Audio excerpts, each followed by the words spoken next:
and I think I was 14 or 13. Controversial Osprey program. CBS's Mike Wallace has exclusive details. Darkness at noon. The blackouts roll on. California goes shopping for emergency power. With his presidency winding down to its final hours, Bill Clinton bids farewell. And can it be the capital of freedom, living in fear?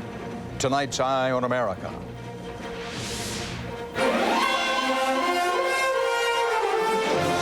This is the CBS Evening News with Dan Rather reporting from CBS News headquarters in New York. Good evening. A new shock tonight for one of the most controversial and troubled weapons programs ever undertaken by the U.S. military, the V-22 Osprey, a radical, innovative aircraft that takes off like a helicopter and flies like a plane. Under pressure, the Marine Corps ousted the commander of an Osprey training squadron and has now opened an investigation of accusations that he told squadron members to falsify aircraft maintenance records. CBS News 60 Minutes correspondent Mike Wallace has been working this story and has exclusive details. The Marine Corps has been hiding the truth about the Osprey from the American public for months now. Meantime, 23 Marines have been killed in 2 Osprey crashes in the past 9 months, and every effort we have made to question the Marine Corps about it has been turned down. The facts we've learned about the aircraft include the following. Since its initial test flights in the early 90s, 4 Ospreys have crashed out of a fleet of 15. On December 29th, at the Marine Corps Air Station in New River, North Carolina, Osprey Squadron Commander Lieutenant Colonel Fred Lieberman told his men they should continue to lie, his word, about maintenance problems with the aircraft, to lie about the aircraft's air readiness, to lie about how many of them are currently capable of flying. How do we know this? We have an audio tape of Colonel Lieberman's remarks to his squadron. Last night I spoke with the colonel, who refused to comment. Today, Colonel Lieberman was relieved of his command. Last night I also spoke with Marine General John Sattler, who would neither confirm nor deny what I've just reported. I asked him to have someone from the Marine Corps comment on what we had learned, but the Marine Corps has declined to talk about it.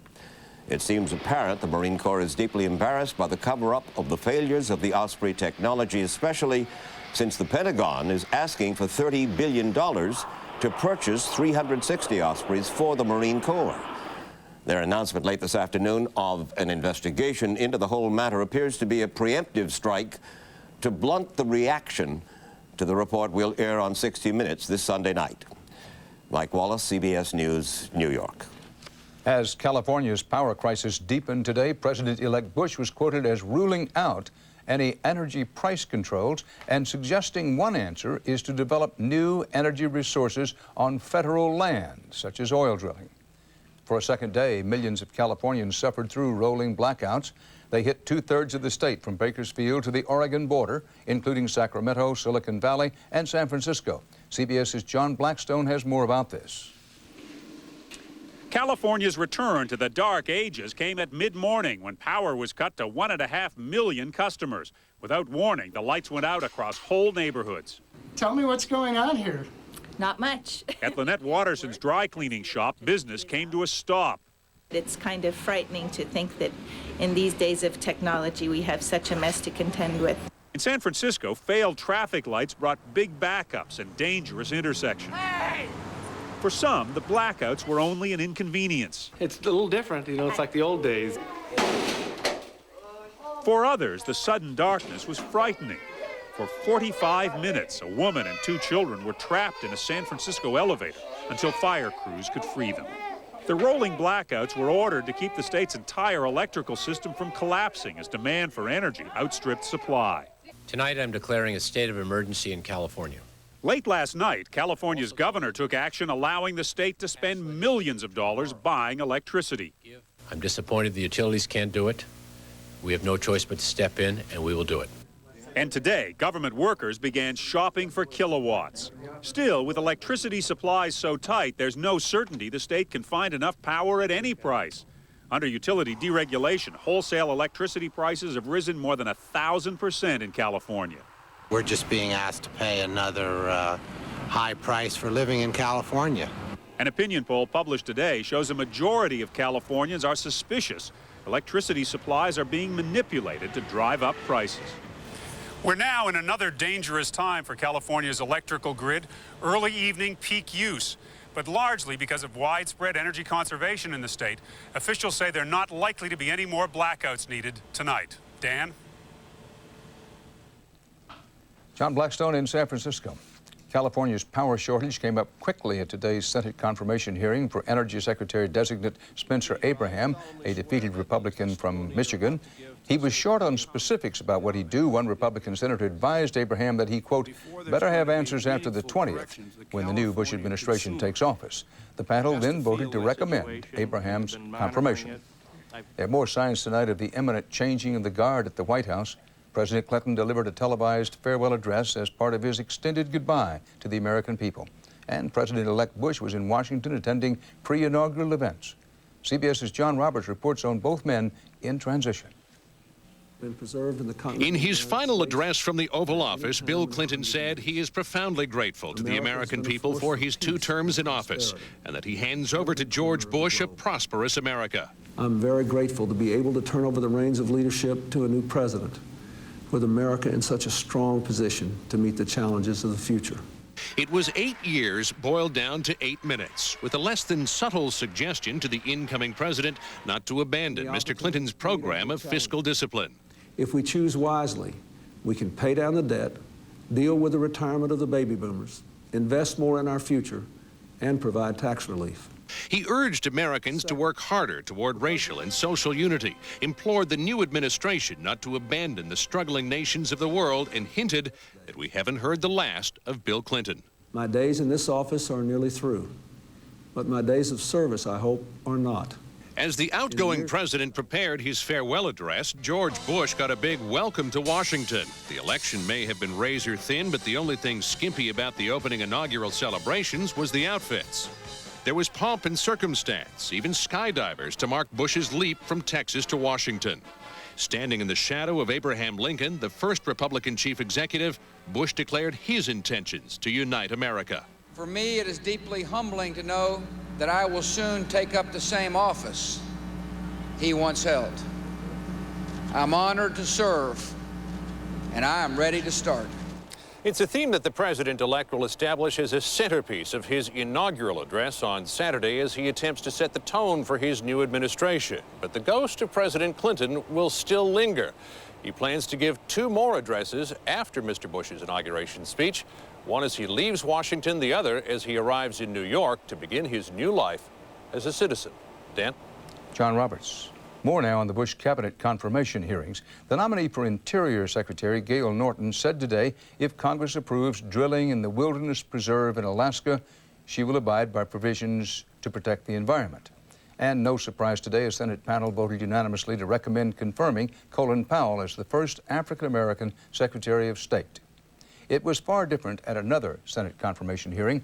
An African-American state judge from Missouri accused Attorney General-designate John Ashcroft of purposely torpedoing his promotion to federal judge by distorting his record. CBS's Bob Schieffer has our report. Missouri Supreme Court Judge Ronnie White said he came to these hearings for just one reason: to get his reputation back. 2 years ago, after being nominated to be a federal judge, he was stunned to learn his then home state Senator John Ashcroft had turned on him, claiming he was pro-criminal. We don't need judges with a tremendous bent toward criminal activity. Ashcroft denounced White for saying a vicious cop killer named James Johnson, who was facing a death sentence, deserved a new trial. Some law officers have sided with Ashcroft, but critics said he seized on the case only because he was in the middle of an uphill fight for re-election and needed a tough law and order issue. Whatever the reasons, Republicans sided with Ashcroft and killed White's nomination.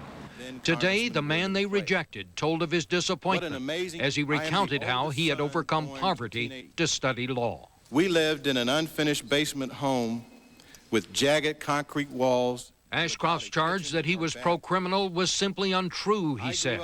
He had sided with the court's majority on virtually all death penalty cases. When I was 10 years old, I stood up to the bullies who made mean-spirited comments and tried to drive me away. Today, I am here to stand up for my record, my reputation as a judge and as a citizen. It seemed to leave Republicans a little defensive. The senator owes you an apology. Kyle of Arizona wanted White to know it wasn't about race. No one ever mentioned your race. In fact, I know that many of my colleagues, when they voted, were not aware of your race until after the vote. Sessions of Alabama reminded White he already had a good job. You're blessed, I think, with the ability to remain as Chief Justice of the Supreme Court of Missouri, a great and august position. For Ashcroft, confirmation seems fairly certain now. For Ronnie White, well, he came to get his good name back. Maybe he did. Bob Schieffer, CBS News at the Capitol. Still ahead on tonight's CBS Evening News, the fallout from a public disclosure about Jesse Jackson's private life. And will a simple fuel tank fix let the Concorde fly back to the future? Starkist needs to do what's never been done in the history of tuna. Something fresher tasting. Really easy. Fresher. Easier. I've got it! Fresher tasting Starkist tuna in a new easy-to-use pouch. Introducing the new Starkist Flavor Fresh Pouch. It's better because it's more convenient. Just tear and use. No draining, no hassle. And it's vacuum sealed so it tastes better, fresher. The new Starkist Flavor Fresh Pouch. Our best ever. I've got a client, a single woman who's 59 years old. She'd planned to retire at 62. I figured out that with a combination of annuities, she could do it 3 years sooner. To give somebody an extra 3 years of freedom to do whatever they want, that's a great feeling. You're in good hands with Allstate. Mine.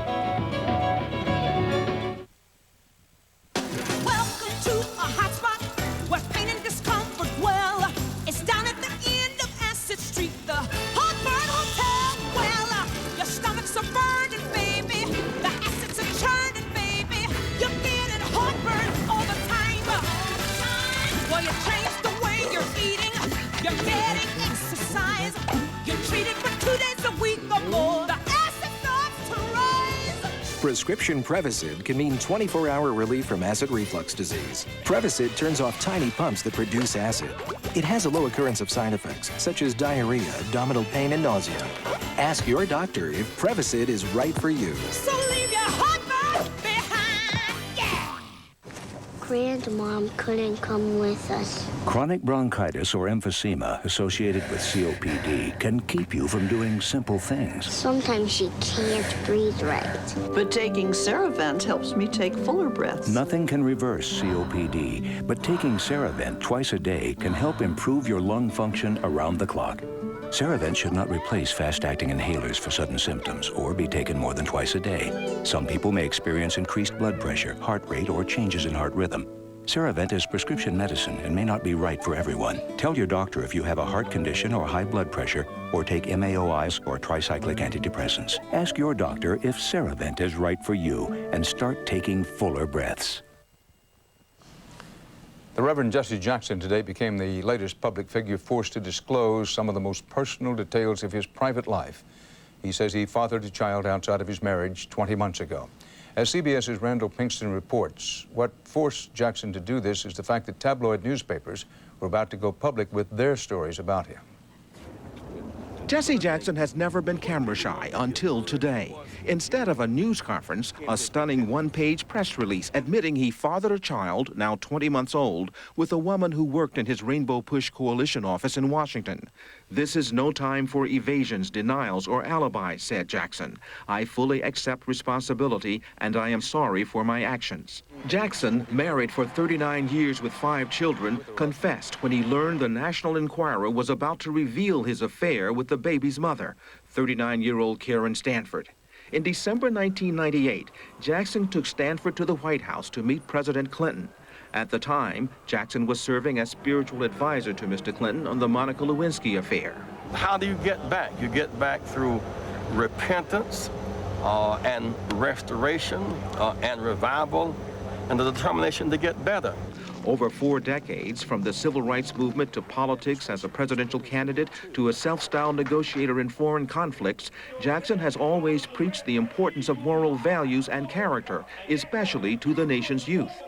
Now, will anyone listen? His moral authority clearly is damaged by this revelation. This past Sunday, a troubled Jesse Jackson confided in the Reverend James Forbes of New York's Riverside Church. And I was going to be praying for him that beyond this moment of public humiliation, something of God's grace will be operative. Jackson has put all of his public appearances on hold, saying he needs time to revive his spirit and reconnect with his family. Randall Pinkston, CBS News, New York. A member of Russia's official delegation to the Bush inauguration is in a federal lockup in New York tonight after being arrested by the FBI. Pavel Borodin was arrested Wednesday at New York's Kennedy Airport on a warrant issued by Switzerland. Swiss authorities say he's charged with laundering $25 million through Swiss banks and demanding kickbacks from Swiss companies for Kremlin contracts. Ahead on tonight's CBS Evening News, the Concorde flies again and could be flying the Atlantic again by summer.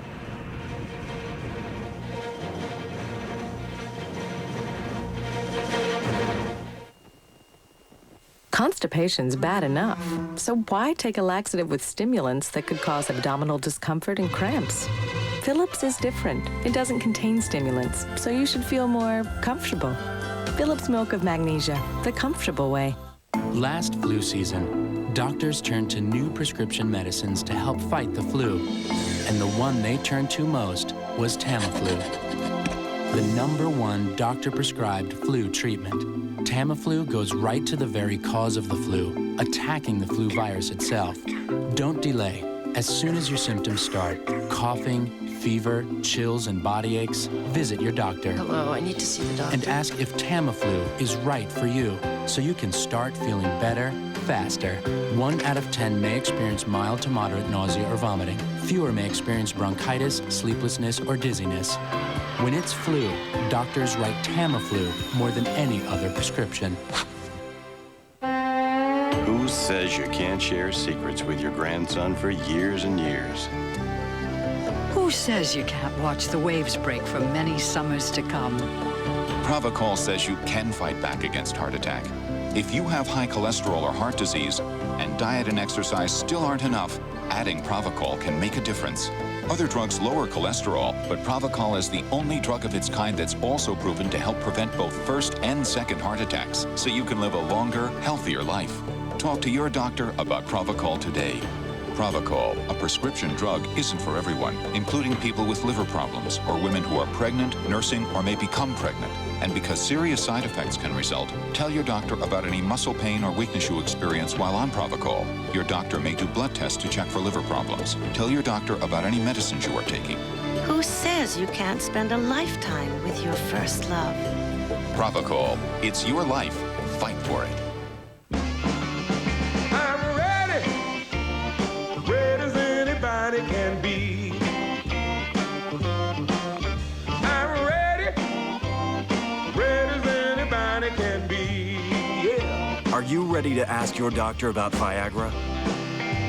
Get ready. Ask your doctor if a free sample of Viagra is right for you. Well, I'm ready for you. I hope you're ready for me.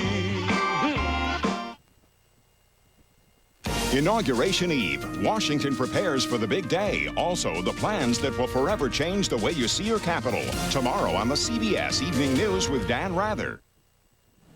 There are new moves tonight to ensure the outbreak of the human form of mad cow disease in Europe does not spread to this country. An FDA advisory panel now says a U.S. blood donor ban on longtime residents of Britain should be extended to France, Ireland, and Portugal. The panel stopped short of recommending a blanket ban on all donors who've been traveling in or from Western Europe. Half a year after a punctured fuel tank led to disaster near Paris, it was wheels up for an Air France Concorde today. And as CBS's Bob Orr reports, by this summer, the needle-nosed jet could again be flying the transatlantic route. For the first time since the supersonic fleet was grounded, a Concorde jet took off today from Paris for a series of tests aimed at getting the plane back into passenger service.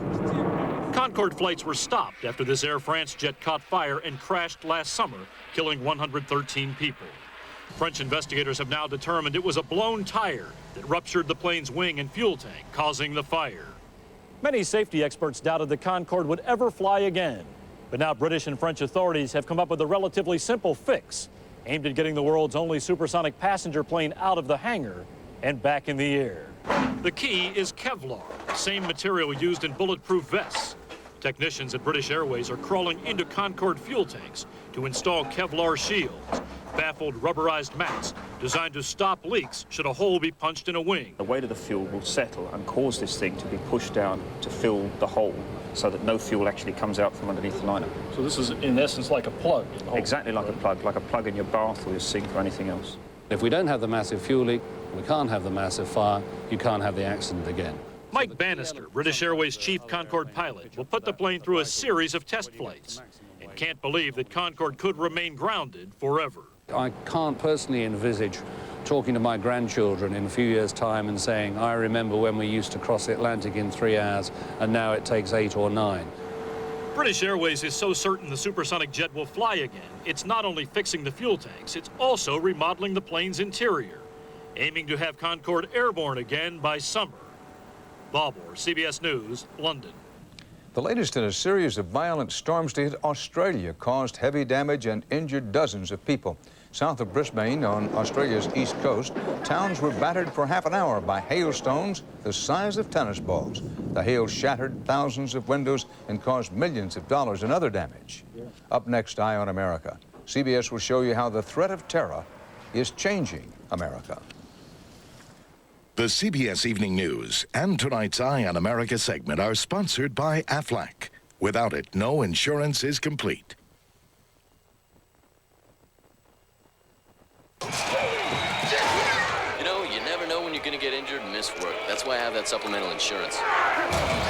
What supplemental insurance? Aflac. It's the one that pays you cash for things like lost pay and other expenses. What one? Aflac. Just ask about it at work, all right? What did you say I was? Aflac! Aflac. Without it, no insurance is complete. The world is a beautiful place, but not when your eyes feel dry, gritty, irritated. Protect them with Refresh brand eye drops. Refresh is no ordinary eye drop. First, Refresh relieves dryness. Then Refresh forms a lasting shield of protection that keeps irritation out and moisture in. So get relief and protection with the #1 brand recommended by eye doctors. Refresh. It relieves and protects. And protects and protects. A significant discovery in eye health may be lutein, a nutrient found in these healthy foods. Now Centrum has the only leading multivitamins with lutein to help maintain your precious sight. Centrum Silver, now more complete with lutein. It's important to take care of yourself. It's also important to talk to your doctor. Ask your doctor about Prempro. I'm glad I did. Need extra cash? Don't charge it on your credit cards. Get a second mortgage with no closing costs from Ditech.com. With a second mortgage, you can consolidate all your existing high-interest debts, get the cash you need for any purpose, and end up with one lower monthly payment. A second mortgage with no closing costs is smart money from Ditech.com. Log on now for fast online approval or call us at 1-800-71-FIXED. Brummel and Brown, spread the joy around. You're one of a kind, no other will do. Yogurt's goodness dancing through you. Creamy, dreamy, Brummel and Brown, or creamy fruit spreads, the talk of the town. Brummel and Brown, spread the joy around. Brummel and Brown, instead of butter and margarine or creamy fruit spreads. Brummel and Brown, the only spreads blended with yogurt. Tonight at 6, will California get hit by blackouts again? And will Oregon and Washington run out of power? Join us at 6. As the country prepares for a change of leadership in Washington, the CBS Evening News begins a close-up look at another change in the nation's capital: security. It is tight and getting tighter, as CBS's Jim Stewart shows you in tonight's Eye on America. If George W. Bush were to somehow slip into these bleachers as an ordinary citizen Saturday to watch the parade, he'd be in for a surprise. For starters, he'd have to go through a security checkpoint just to walk the sidewalks of Pennsylvania Avenue. That's a first, even for this city. On the way, he'd pass the FBI, but no ordinary citizen can just walk in there anymore. You have to be invited and then inspected, sniffed, and escorted. The same is true at the Justice Department, and then there's that stretch of the avenue right in front of Mr. Bush's new home that still infuriates former Senator Daniel Moynihan. Pennsylvania Avenue has been closed in front of the White House, something President Kennedy could not have imagined. We are not a frightened people.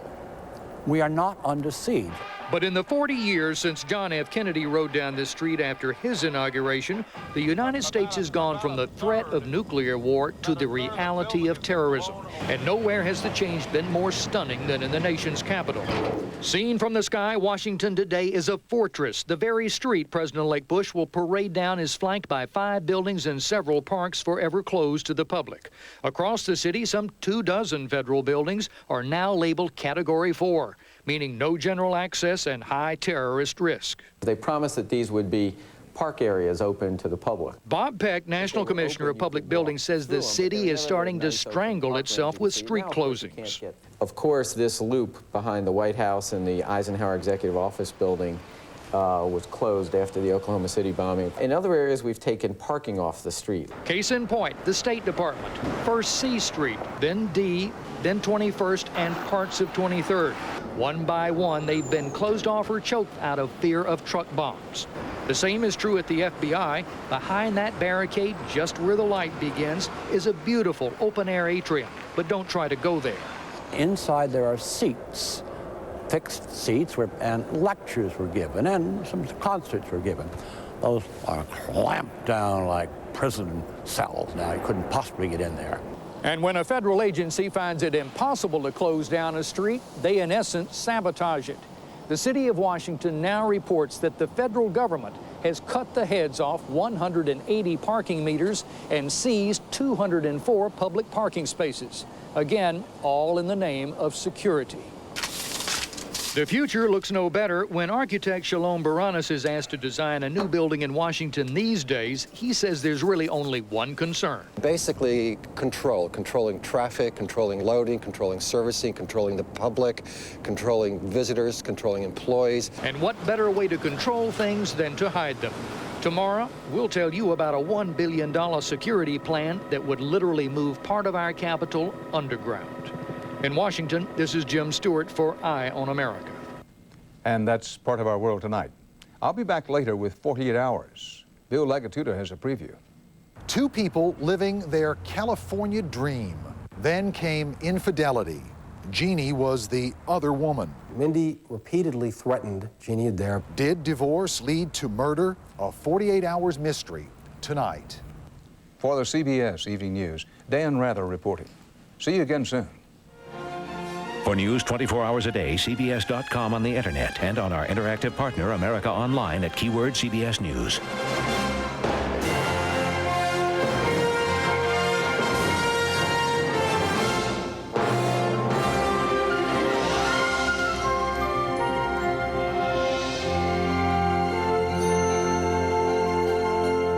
Inauguration Eve, Washington prepares for the big day tomorrow. Experience CBS News.